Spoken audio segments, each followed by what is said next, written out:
The live TV, सच सबसे आगे। Hello दोस्तों, मेरा नाम राशिद जहीर है और आप देख रहे हैं the live TV. Bharatiya Janata party का आला कमान जब जिस मुख्यमंत्री को दिल्ली बुलाता है, अक्सर अटकलों का बाजार गर्म हो जाता है कि उस प्रदेश का मुख्यमंत्री तो नहीं बदला जाएगा। पहले आप देख चुके हैं, लेकिन फिलहाल बारी है कर्नाटक के मुख्यमंत्री BS येदियुरप्पा की।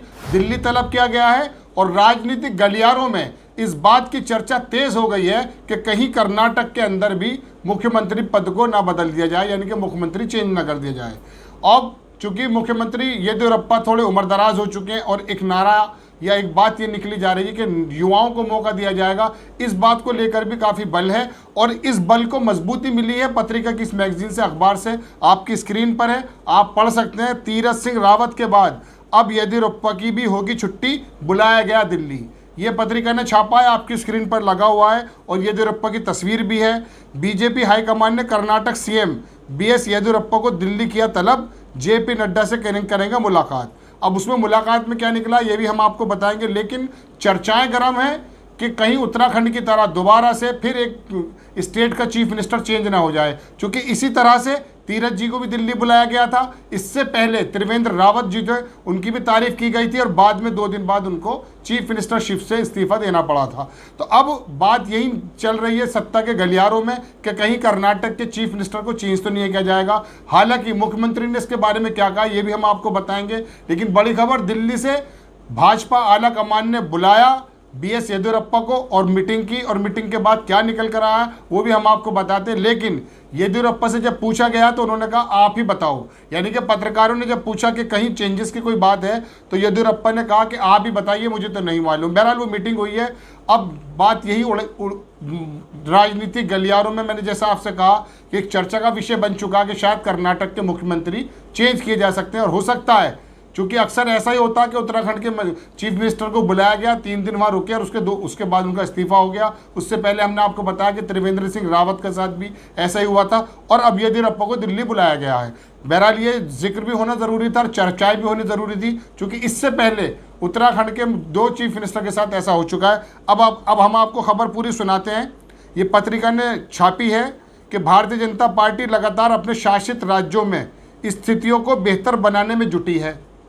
यही वजह है कि अब उत्तराखंड के बाद अब कर्नाटक में बड़े बदलाव की तैयारी नजर आ रही है। ये हम नहीं कह रहे हैं, पत्रिका का जो अखबार है वो आपको बता रहा है। दरअसल बीजेपी हाईकमान ने कर्नाटक CM BS येदियुरप्पा को दिल्ली तलब किया है। मीडिया रिपोर्ट्स के मुताबिक शुक्रवार शाम 5 बजे येदियुरप्पा को दिल्ली बुलाया गया, यानी ये माना जा रहा है कि तीरथ सिंह रावत की तरह अब BS येदियुरप्पा की भी छुट्टी हो सकती है।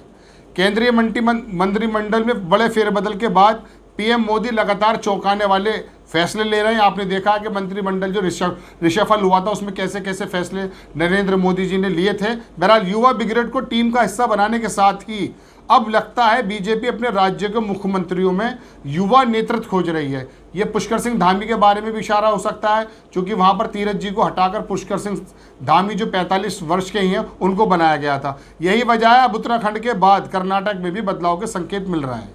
तो ये खबर है पत्रिका की, जिसकी वजह से राजनीतिक सत्ता के गलियारों के अंदर एक चर्चा का विषय बन गया।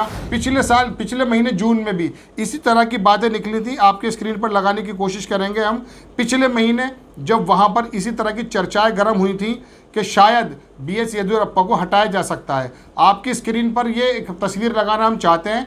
इसमें भारतीय जनता पार्टी के एक नेता ने ही कहा था कि येदियुरप्पा जो है मुख्यमंत्री बनने के लायक अब योग्य अब नहीं रहे हैं। देखिए जनसत्ता की खबर है, हम आपकी स्क्रीन पर लगा देते हैं। इसमें लिखा है कि अपने ही CM पर भाजपा नेता का वार। ये जो चर्चा चल रही है चेंजेस होने की, कोई ऐसा नहीं है कि आज ही बुला लिया है। पिछले महीने भी वहाँ भारतीय जनता पार्टी के नेताओं में असंतोष था, उसी की बानगी हम आपको दिखाते हैं। जनसत्ता की रिपोर्ट है, आपके स्क्रीन पर लगी हुई है।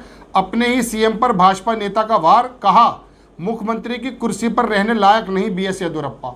ये किसने कहा था वो हम आपको बता देते हैं। देखिए ये नेता जो हैं ये भारतीय जनता पार्टी के वहीं कर्नाटक के बड़े नेता हैं। ये खुश नहीं थे येदियुरप्पा की किसी वजह से। वो वजह क्या है वो भी हम आपको बताते हैं।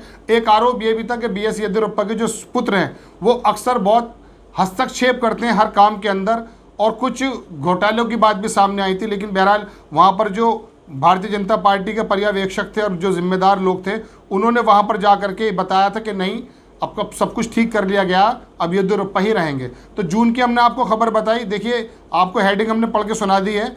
अब इसके अंदर इनके ऊपर क्या क्या आरोप लगे हैं और किस तरह की बातें, वो भी हम पिछले महीने की बात आपको बताने की कोशिश करते हैं कि किस तरह से येदियुरप्पा के ऊपर इस तरह का आरोप लगाए गए थे। ये जैसा कि हमने आपको भी हेडिंग पढ़ के सुनाई है, ये जनसत्ता की है। इसके नीचे का स्क्रॉल करके आप आते हैं तो आपको दिखाई दे जाएगा कि किस वजह से कौन वो नेता है। विधानसभा परिषद के सदस्य भी हैं और भारतीय जनता पार्टी के बड़े नेता एच विश्वनाथ ने येदियुरप्पा के खिलाफ कई गंभीर आरोप लगाए। आपकी स्क्रीन पर है। नेता ने कहा कि हम येदियुरप्पा जी के नेतृत्व और योगदान का सम्मान करते हैं, लेकिन अब उनमें वो भावना नहीं है, सरकार चलाने की ताकत नहीं है, उम्र और स्वास्थ्य के चलते ऐसा हुआ है। अरुण सिंह से मुलाकात करने के बाद उन्होंने कहा, ये अरुण सिंह वही थे जो भारतीय जनता पार्टी की तरफ से गए थे और उन्होंने इस वाले मसले का निवारण किया था। सभी मंत्री येदियुरप्पा सरकार से नाखुश हैं। नेता ने कहा, मोदी जी हमें लगातार बता रहे हैं कि वंशवादी शासन खतरनाक है। वंशवादी, जो मैं बेटे की बात आपसे कर रहा था, अब वो आएगी। मोदी जी हमें लगातार बता रहे हैं कि वंशवादी शासन खतरनाक है। कर्नाटक में जो हो रहा है वह वही बात है। कर्नाटक भाजपा मोदी जी को भूल गई है। मैंने उनसे कहा कि सरकार के बारे में जनता की राय नकारात्मक रही है। विश्वनाथ ने राज्य सरकार और प्रशासन में येदियुरप्पा परिवार द्वारा लगातार हस्तक्षेप करने का आरोप लगाया। उन्होंने कहा कि सभी विभागों में उनके बेटे का दखल ज़्यादा है। ये वो वजह थी जिसकी वजह से वहाँ भारतीय जनता पार्टी के अंदर एक रोष था। नेता ने यह भी आरोप लगाया कि ज़मीन को औने पौने दाम पर निजी कंपनियों को पट्टे पर दिया गया है। बिना बोर्ड बैठक के 20,000 करोड़ रुपए की सिंचाई परियोजना को मंजूरी दे दी गई है।